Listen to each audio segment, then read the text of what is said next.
सलाम, नमस्ते, सत श्री अकाल। मैं हूं रजा और आप देख रहे हैं रजाग्राफी की सबसे खास रिपोर्ट, अंतरराष्ट्रीय प्राइम टाइम रिपोर्ट। दुनिया की तमाम बड़ी खबर आसान और सिंपल भाषा में आपके सामने। भारत के खिलाफ जंग की तैयारी कर रहा है बांग्लादेश। सबसे बड़ा सवाल है, गोदी मीडिया तो ये कह रहा है कि सवाल है, लेकिन मैं कह रहा हूं ये तैयारी चल रही है। बांग्लादेश जिस तरह से पाकिस्तान के करीब हो गया है और पाकिस्तान जिस तरह से तुर्की और चाइना को लेकर बांग्लादेश के साथ संबंध बना रहा है, यह सीधा सीधा भारत के लिए बड़ा खतरा है। दोस्तों, रिपोर्ट आपकी स्क्रीन पर है।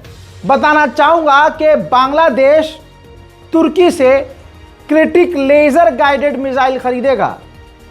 दोस्तों, बांग्लादेश ये जो लेजर गाइडेड मिसाइल खरीद रहा है, ये दिवाली पर छोड़ने के लिए तो नहीं ले रहा है। और इस वक्त जो भारत के रिश्ते हैं बांग्लादेश से बेहद खराब स्थिति में पहुंच चुके हैं। बांग्लादेश में हिंदुओं का नरसंहार किया जा रहा है और उनका बहाना लगाकर भारत के अंदर हिंदूवादी आतंकी संगठन मुसलमानों का नरसंहार कर रहे हैं। हजरत मोहतरम, आपको याद होगा दोगले आतंकवादी बांग्लादेश का नाम लेकर कि बांग्लादेश में ये हो रहा है, बांग्लादेश में वो हो रहा है। अगर बांग्लादेश का क्रिकेटर खिलाड़ी अगर भारत के अंदर खेला जाता है तब उसे भी मारेंगे, अगर शाहरुख खान ने खिलाया तो उसे भी मारेंगे, और अमित शाह रोकेगा तो और मारेंगे। अमित शाह तक को चैलेंज किया गया है इस अभिषेक ठाकुर हिंदूवादी आतंकवादी के द्वारा। ओपनली कैमरे पर कहा जा रहा है और वो बता कर कह रहा है कि मैं तो बोल रहा हूं, इस वीडियो को शेयर करना, बता देना। तो दोस्तों, अमित शाह की क्या असलियत है और अमित शाह में कितना दम है, इस वीडियो को अमित शाह तक पहुंचाने के लिए अभिषेक ठाकुर की मदद करें। क्या समझ रहे हो साहब, हल्के आदमी समझ रहे हो? क्लियर कट दोबारा बोल रहा हूं, अगर मुस्तफिजुर रहमान 2 कौड़ी का भड़वा आईपीएल में खेलेगा तो जिस मैदान में खेलेगा उसी मैदान में मारेंगे, और शाहरुख खान को भी मारेंगे अगर अपनी टीम में खिलाएगा। और नहीं, सुनो, आप कह रहे हो शाहरुख खान को मारोगे। सबसे बड़ा अगर कोई मूवी बनाता है ना, सबसे ज्यादा बजट की, तो वो बनाता है संजय लीला भंसाली। संजय लीला भंसाली को 8 घंटे तक लगातार मारा था, जाके पूछ लेना। अच्छा भाई साहब, करणी माता का अपमान करा था पद्मावत पिक्चर में। 8 घंटे तक, 8 घंटे, कितने घंटे? 8 घंटे, 8 घंटे तक संजय लीला भंसाली को मारा था। कितने घंटे मारा था? अमित शाह जी का फोन आया, अमित शाह जी का फोन आया कि भंसाली को छोड़ दो, 1 घंटे और मारा। हजरात, इतना ही नहीं, सुन लिया ना आपने। अब ये लोग असलियत से परे हैं, क्योंकि ये गू सुबह उठते ही बासी मुंह चाट लेते हैं, रात को पेशाब पीकर सो जाते हैं। इनका घर, इनका धंधा, इनका सारा काम यही है कि बस देश के अंदर आतंकवादी गतिविधियों को बढ़ावा देना।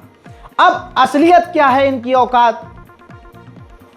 औकात ये है कि जब बांग्लादेश के अंदर पूर्व जो पीएम खालिदा जिया मरी हैं, निधन हुआ है, तो प्रधानमंत्री मोदी ने दुख जताया है। बल्कि प्रधानमंत्री मोदी ने तस्वीर शेयर की है और एक लंबा चौड़ा दुख व्यक्त करते हुए मैसेज लिखा है। यह है मोदी की असलियत और उनके चाहने वालों की असलियत। औकात अभिषेक ठाकुर तेरी यह है, और तेरे पीछे चलने वाले की औकात यह है कि तुझे अपने बाप के बारे में पता नहीं है कि तेरा बाप क्या कर रहा है, हमारी गवर्नमेंट क्या कर रही है।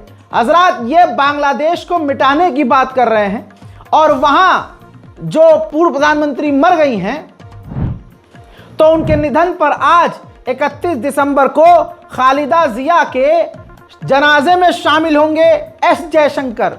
ये हमारी भारत की विदेश नीति है 56 इंच वाली, जो हिंदुओं का नरसंहार कर रहा है। तमाम ये हिंदुत्व भगवा आतंकवादी, सुन ले तुम्हारी औकात क्या है और तुम्हारे बाप की औकात क्या है। यहां मुसलमानों को मार रहे हैं ये कहते हुए कि बांग्लादेश में हिंदुओं को मारा जा रहा है। हमें उससे संबंध नहीं रखना। हम क्रिकेटर को भी पीटेंगे, शाहरुख खान को भी पीटेंगे। औकात देखो, शाहरुख खान की झांट का बाल जो ना हो। अबे तेरे मुंह से तो अच्छा शाहरुख खान का झांट का बाल होगा। सुअर आए हैं बड़े, शाहरुख खान को मारेंगे। और इनके बाप की नीति देखिए।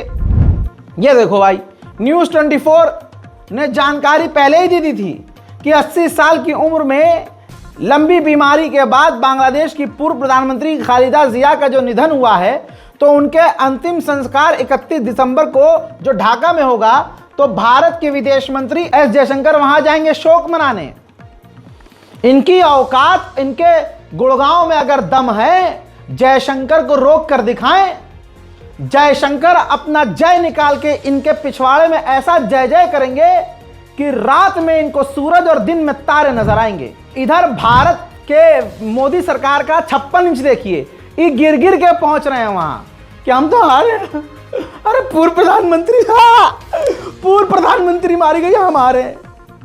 जबकि बांग्लादेश पूरी अकड़ में है, तुर्की से मिसाइल खरीद रहा है। इधर बांग्लादेश ने भारत के अंदर मौजूद अपना एम्बेसडर बुला लिया है वापस। रिश्ते खराब हैं। अखबार लिख रहा है कि भारत से संबंधों पर चर्चा करने का मकसद है। अरे सुअर की जात, तुम्हें पता है क्या मकसद है?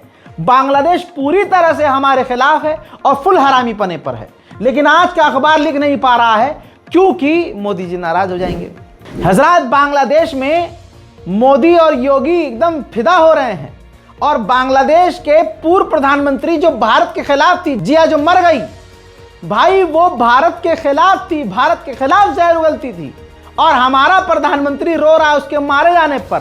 तो तमाम हिंदू संगठन बोलो, कुछ दम नहीं है, औकात नहीं है। बोल, तुम उसका नाम लेके उछलते हैं दोस्तों, तो ये कैसे सच बोल देंगे? वही हाथ डाल के पलट देगा, सारी बदमाशी वहीं रह जाएगी इनके गुड़गांव के अंदर ही। अब सोचो, वहां एक और हफ्ते भर में एक और कत्ल हो गया। एक और हिंदू व्यक्ति को बांग्लादेश के अंदर, जो बेचारा फैक्ट्री, कपड़ा फैक्ट्री में सिक्योरिटी गार्ड का काम कर रहा था, उसके साथी स्टाफ ने गोली मार दी। 12 दिन में बांग्लादेश के अंदर तीसरे हिंदू का कत्ल कर दिया गया। इसके बहाने अब भारत के अंदर और मुसलमानों को मारा जाएगा। यही तो हिंदूवादी नीति है। बांग्लादेश में उथल पुथल है तो भारत में भी होनी चाहिए। भारत को पूरी तरह से बर्बाद करने की कगार पर यह हिंदू संगठन है। हमारी विदेश नीति गई तेल लेने भाई। उधर चाइना भी हमको लाल आंख दिखा रहा है। सलमान खान की film the battle of Galwan आ रही है और यह फिल्म उस झड़प पर आधारित है जब भारतीय फौज के 20 जवान शहीद हुए थे और हमने झड़प में चाइना के 60 कुत्तों को मिट्टी में मिलाया था। लेकिन क्योंकि सलमान खान मुसलमान है, इस वजह से एक खास धर्म के गंदे घिनौने लोग सलमान खान की इस फिल्म का भी विरोध करेंगे। चाइना जो है पोस्टर पर ही भड़क गया है। यह देखिए, सलमान खान की फिल्म बैटल ऑफ गलवान पर चीन नाराज हो गया है। कहा कि ट्रेलर हकीकत से दूर है। चीनी मीडिया बोला अभी इसका रिलीज होना गलत है। चीन का सरकारी मीडिया कह रहा है कि जिस दौर में मोदी और शी जिनपिंग रिश्ते सही कर रहे हैं, ऐसे में बॉर्डर को लेकर, बॉर्डर पर बनी फिल्म और झड़प को लेकर बनी फिल्म रिश्तों को खराब कर सकती है। बहुत डिटेल में जानकारी दी गई है कि भारत की बॉलीवुड फिल्में मसाले वाली और ड्रामेबाज होती हैं और फिल्मों से भारतीय लोगों को राष्ट्रवादी, उनके अंदर जागरूकता पैदा करने के लिए ये तमाम फिल्में बनाई जाती हैं। लेकिन ये सच से बहुत दूर है। सलमान खान के हेयर कट और सलमान खान के डायलॉग से भी चाइना को प्रॉब्लम है। आज़ाद, अब देखते हैं कि गलवान पर बनी इस फिल्म में कौन सा हिंदू संगठन सलमान खान की इस फिल्म को सपोर्ट करता है। लिख के ले लीजिएगा, यही सुअर की नस्लें सलमान खान की फिल्म का बायकॉट करके चीन का पूरा साथ देंगे। अमेरिका की थिंक टैंक रिपोर्ट से खुलासा यह हुआ है कि सन 2026 में, ये जो आने वाला नया साल है, इसमें भारत और पाकिस्तान के बीच जंग बढ़ जाएगी। क्यों? क्योंकि कश्मीर के अंदर पाकिस्तान आतंकवादी गतिविधियां करेगा, जिसके जवाब में भारत एक्शन लेगा। हजरात, इस रिपोर्ट में कहा गया है कि ऑपरेशन सिंदूर खत्म नहीं हुआ है और भारत आगे भी कार्रवाई कर सकता है। अमेरिका की थिंक टैंक रिपोर्ट में बताया गया है कि पाकिस्तान हो या भारत, दोनों ने हथियारों की खरीद में काफी बढ़ोतरी करके अपने आप को खतरनाक बनाया है। उधर मेरे दोस्तों, जहां पूरे भारत का बेड़ा गर्क है, वहां सरकार ने दावा किया है कि भारत विश्व की चौथी सबसे बड़ी अर्थव्यवस्था हो गया है। केंद्र सरकार का दावा है कि जापान को पीछे छोड़ दिया है, 2030 तक जर्मनी से भी आगे निकल जाएंगे। लेकिन अंधभक्त अभी भी चप्पल पहने हुए, सर्दियों में चप्पल पहने हुए, गले में भगवा डाले हुए, कैफे में घुसकर हिंदूवादी आतंकवादी संगठन बर्थडे मनाने वाले लोगों पर हमला करेंगे। दिल्ली में इतनी बढ़िया हवा कर दी है कि आप पूछो मत, सांस जन्नत के नज़ारे दिख जाते हैं। आप देखिए देश भर में बेरोजगारी खत्म हो चुकी है, हर हिंदुओं को नौकरी, हर हिंदू युवा को नौकरी मिल गई है। अब पेपर लीक नहीं होता। अरे रुपया देगी आसमान छू रहा है, डॉलर को तो मुंह में बहा दिया है हमने। चौथी जीडीपी पूरी दुनिया में हमने नाइजीरिया को हरा दिया, हमने फ्रांस को भी। वाह क्या सीन है। हजरात, जो पाकिस्तान बहुत ईमानदार, अच्छा और इस्लाम परस्त बनता है, इनकी औकात देखिए। चाइना पाकिस्तानियों का बाप है। चाइना का एक नागरिक पाकिस्तान की सरजमीन पर इस्लामाबाद में सिगरेट, एक जो मुसलमान हिजाबी लड़की है उनको सिगरेट ऑफर करता है और फ्लर्ट करने की कोशिश करता है इस्लामाबाद में। सवाल यह है कि पाकिस्तान की औकात है इस व्यक्ति के खिलाफ कोई कार्रवाई करने की? नहीं है, वरना चाइना अपनी चिंकी आंखों से और इतनी छोटी उंगली से पाकिस्तान की नाक में उंगली डाल के पाकिस्तान को हवा में उछाल देगा। उधर अफगानिस्तान में हुआ है बड़ा हादसा। गोल्ड माइन आप देख सकते हैं, सोने की खदान कही जा रही थी, वो कोलैप्स हो गई है, गिर गई है, ध्वस्त हो गई है, जिसमें 3 अफगानी नागरिकों की मौत हो गई है। चाइना ने स्टारलिंक के साथ खेल कर दिया है। चाइना ने स्टारलिंक सैटेलाइट इस्तेमाल करने को बैन कर दिया और अपने लिए खतरा बताया है। उसके समुद्री इलाके में जो भी बिना लाइसेंस के स्टारलिंक की सैटेलाइट इस्तेमाल करने पर गिरफ्तारियां भी करी हैं, एक्शन भी लिए हैं और कानूनी कार्रवाई कर रहा है और अपने मुल्क के लिए स्टारलिंक एलन मस्क की जो सैटेलाइट है उसको खतरा बताया है। उधर ताइवान के बेहद करीब इलाके में चाइना लगातार खौफनाक ड्रिल कर रहा है। ऐसे में उसने सैकड़ों मिसाइल दागी है। ताइवान पूरी तरह से सहम गया है।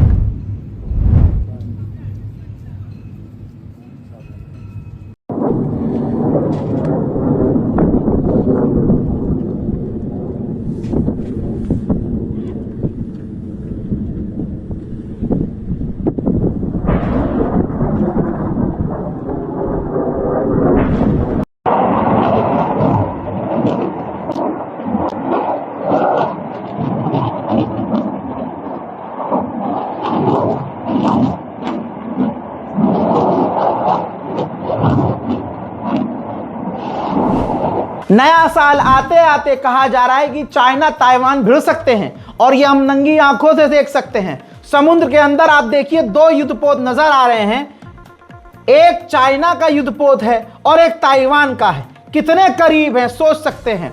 दोनों हथियारबंद हैं, दोनों हथियारों से लैस हैं। कहीं भी कभी भी किसी भी वक्त कोई भी खबर आ सकती। हालात इतने बिगड़ चुके हैं कि ताइवान ने अब चीन के खिलाफ मैदान में टैंक उतार दिए हैं।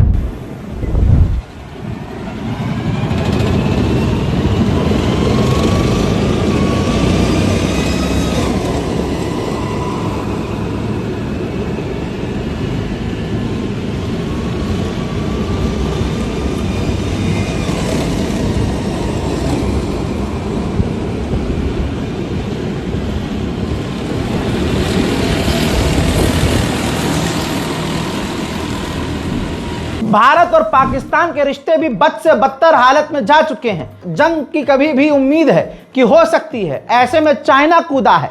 चाइना के विदेश मंत्री ने कहा है कि भारत और पाकिस्तान के बीच मीडिएशन हम करवा सकते हैं। अबे जूता मारूंगा सुअर। लेकिन सॉरी मोदी जी नाराज हो जाएंगे। चाइना को कुछ कहते तो मोदी जी नाराज हो जाते हैं ना। उधर अमेरिका ने कंफर्म किया है कि CIA ने हमारी वेनेजुएला के पोर्ट पर हमले किए हैं, ऑपरेशन किए हैं। अब आप सोच नहीं सकते, चंद सबूत लगा रहा हूं जो आम लोगों को अमेरिका वेनेजुएला को निशाना बनाकर बोट को उड़ा रहा है। अब समुद्र में वो जो आम लोग मर रहे हैं उनकी लाश और उनकी लाश के टुकड़े वेनेजुएला के तट पर आ रहे हैं बहकर। हजरात, वहीं स्टारबक्स को तगड़ा नुकसान पहुंचा है। रिपोर्ट के अनुसार खबर यह है कि 400 स्टोर्स यूएस के अंदर स्टारबक्स के बंद हो चुके हैं, भारी विरोध चल रहा है। अमेरिका, इजराइल खूब पैसा खर्च कर रहे हैं दिखाने के लिए कि सब कुछ चंगा सी, लेकिन स्टारबक्स जो इजराइल का समर्थक था, आज उसको लगातार नुकसान उठाना पड़ रहा है। वहीं मेरे दोस्तों, सूडान से खतरनाक खौफनाक खबर है। रॉयटर्स ने खुलासा किया है कि जो सूडान के अंदर अल्फ शहर नाम का पूरा शहर है, जहां सबसे ज्यादा आरएसएफ ने नरसंहार किया, लगभग 1 लाख से ज्यादा लोगों को कत्ल किया है और आज वो पूरा शहर सुनसान है, खाली पड़ा है। हजरात मोहतरम, अंतर्राष्ट्रीय प्राइम टाइम रिपोर्ट में इतना ही। इस रिपोर्ट को शेयर कीजिए, दुआओं में याद रखिए, चैनल को सब्सक्राइब कीजिए। मैं हूं रजा, आप देख रहे थे रजाग्राफी अनस्क्रिप्टेड। जय हिंद।